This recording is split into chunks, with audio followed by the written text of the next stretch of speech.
प्यारे बच्चों, नमस्कार। मैं अविनाश निगम स्वागत करता हूं आप सभी का CW डेलेट एग्जाम के इस ऑनलाइन प्लेटफॉर्म पर।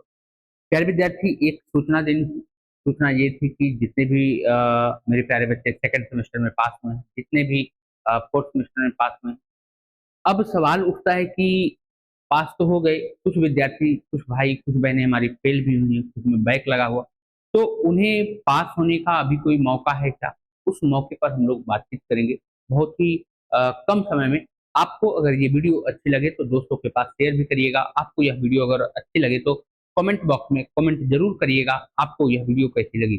सूचना ये देनी थी, यदि आपको किसी भी सेमेस्टर में दो विषय में आपका बैक लगा हो, किसी दो सब्जेक्ट में आपका बैक लगा हो, या आप किसी दो सब्जेक्ट में फेल हो गए हो, तो सिर्फ दो विषय का पेपर अगले सेमेस्टर के साथ होगा।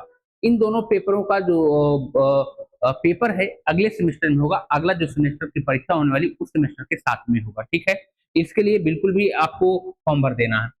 आगे हम बात करते हैं, यदि तीन या तीन से ज्यादा विषयों में आपका बैक लग गया हो, तीन विषय से ज्यादा विषयों में बैक लगा हो, तीन विषय से ज्यादा विषयों में आपको फेल हो गए हो, तो क्या करना होगा बेटे? आपको पूरी तरीके से पूरा सेमेस्टर फेल माने जाएंगे। इसलिए आपको पूरा सेमेस्टर बैक मानना, पूरा का पूरा सेमेस्टर बैक लग गया है। इसका मतलब ये है कि आपको पूरा सेमेस्टर का पेपर अगले सेमेस्टर में पूर्णतः देना होगा। ये पहली बात थी। दूसरी बात की अगर मैं बात करूं बेटे, जिनकी एक या दो विषय में बैक अर्थात फेल हुए हैं, वो आगे इंप्रूवमेंट फॉर्म, जैसे एक विषय में अगर आप फेल हुए, एक विषय में अगर आपका बैक लगा हुआ, तो आगे एक फॉर्म आने वाला है बहुत ही जल्दी, उसे हम कहते हैं इंप्रूवमेंट फॉर्म, जिसे स्क्रूटनी के नाम से आप सब जानते हैं। ये जो स्क्रूटनी है, स्क्रूटनी के नाम से जाना जाता है। कुछ दिनों के बाद यह आने वाला है, तो इसका फॉर्म आप सभी लोग भर दीजिएगा। जब हम स्क्रूटनी का फॉर्म भरते हैं तो इसका मतलब कि हम कह दें कि कॉपी की रीचेकिंग की जा रही है ना। कॉपी की रीचेकिंग होगी, कॉपी फिर से चेक होगी।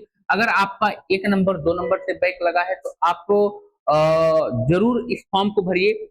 इससे इंप्रूवमेंट हो सकता है, इसमें आपकी कॉपी रीचेकिंग होगी, दोबारा से उसमें नंबर बढ़ाए जाने की संभावना हो सकती है। वही बच्चे इस फॉर्म को भरेंगे जिनको ये विश्वास हो कि हमने अच्छा आंसर लिख करके आए हैं हम, और हमारा नंबर कम मिला है, तो वे जरूर इस फॉर्म को भरिएगा, आपका नंबर जरूर बढ़ेगा। ठीक है, अब चलो देख लेते हैं। सातवीं स्कूटनी फॉर्म भरने के बाद जिस विषय में बैक लगी है उसकी तैयारी भी करते रहना।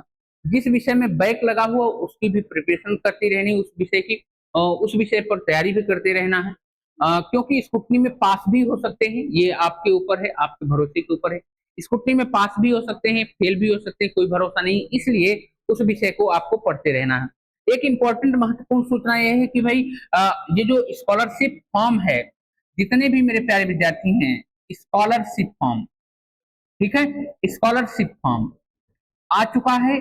स्कॉलरशिप फॉर्म आप जरूर भर दीजिए। यह स्कॉलरशिप फॉर्म भरा जा रहा है 10 जुलाई से लेकर के 10 जुलाई से लेकर के यह भरा जाएगा बेटे 10 दिसंबर तक, है ना। 10 दिसंबर तक यह भरा जाएगा। इसका मतलब आपके दिमाग में, कुछ विद्यार्थियों के मन में ये चल रहा होगा कि सर अभी तो मेरे पास बहुत समय है।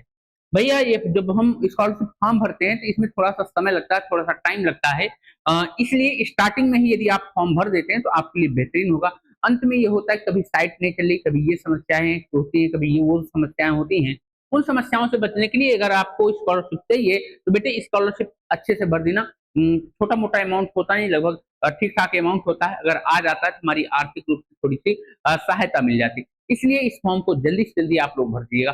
तो दीजिएगा हमें इजाजत, मैं आपसे मिलूंगा अगली और नेक्स्ट क्लास में। आज के लिए bye bye, take care, thank you. इतना ही, और भी अच्छी अच्छी न्यूज के साथ और भी अच्छी अच्छी बातों के साथ हमारी टीम के साथ अवश्य जुड़िए, CW DLED एग्जाम के साथ। बहुत बहुत धन्यवाद।